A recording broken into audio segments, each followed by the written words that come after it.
Las personas necesitamos las lenguas para vivir y ser parte de esta sociedad. Ayudemos a nuestros hijos e hijas a saciar sus necesidades de comunicación, partiendo la lengua de casa y ofreciéndoles la oportunidad de desarrollar otras lenguas.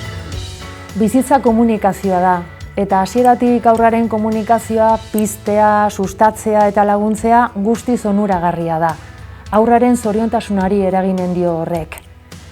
Aurrak hasieratik, sortzetik, beretik, bere beharrak adierazi nahi dizkigu guk betetzeko. Noiz den gose, noiz nahi duen besotan, noiz nahi duen gurekin egon, eta pentsatu behar dugu emozioa dela komunikazioa sortzen duena. Komunikazio hori hasieran hitzik gabekoa da.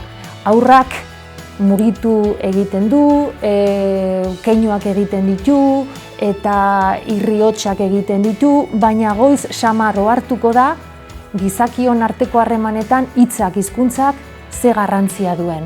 Orduko, hizkuntza jabetzeko prozesua hasia da. Eta komunikazioari sustatzeak erran nahi du hizkuntza jabetzeko prozesu hori lagunduko dugula. Eta horretarako 11 une egoki ditugu egunean.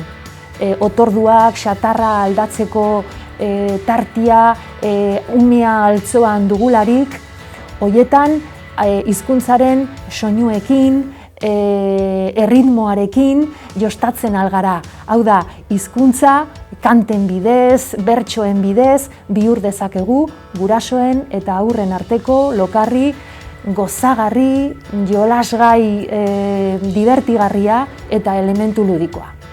Pues nosotros en casa hemos vivido el lenguaje de forma muy natural. A medida, cuando son más pequeños, pues sí es cierto que utilizamos pues, un lenguaje quizás más sencillo y luego lo que no me ha gustado a mí utilizar, por ejemplo, es en el lenguaje los diminutivos o de forma, ya te digo, así con el pequeño, pues vamos incorporando a medida que van creciendo, pues vocabulario nuevo y ya pues de forma muy sencilla. Noiz hasten da aurra hizketan? Lehenbiziko hitzak agertu baino anitzez ere lehenago. 6.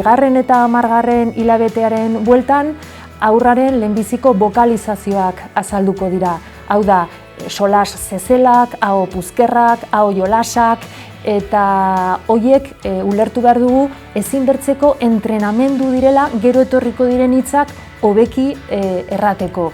Eta beti ere erantzuten diotela aurrak duen komunikazio intentzio bati. Beraz, sustatu behar dira. Eta erantzunen ez digula badakigun arren, interesgarria da aurrari solas egitea, azaltzea, galde egitea, kontatzea, sustatzea elkarrizketak. Urtebetearen bueltan hasiko dira lehendabiziko aurre hitzak. Hasieran ez dira izanen ongi ahoskatuak, ongi ebakiak, baina gero etorriko dira hitz hobeak. Urte terdiaren bueltan izanen ditugu lehendabiziko hitzak ja modu ulergarriagoan. Aurrak izendatzen du hurbilean duen errealitatea interesatzen zaiona. Nahi duen jakia, maite duen jostailua, eta prozesu abian da, gero eta hitz gehiago ikasiko ditu, zenbat eta hizkuntza aberatsagoa entzun orduan eta bere produkzio hobea izanen da. Orduan, guraso euskaldun bat bederen duten familiek jakin behar dute oso interesgarria dela, oso beharrezkoa dela sustatzea hizkuntzaz jabetzeko prozesu hori. Zenbat eta sendoagoa izan euskaraz jabetzeko prozesua aurrarendako, orduan eta aur horrek oinarri sendoagoa izanen du ondoren etorriko diren bertze hizkuntzak ikasteko. Urte asko daramat hitz egin gabe euskara, gutxi gorabehera 20 urte.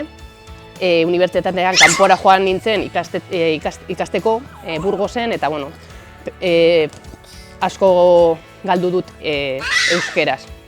Orain, berarekin saiatzen ari naiz, hitz egitea.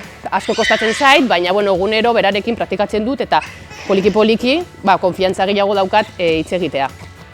Zer egiten du, nola praktikatzen du berarekin? Etorri, joan, jateko, eta asko abesten duete euskaraz, Parisina datorren, Ene kantak.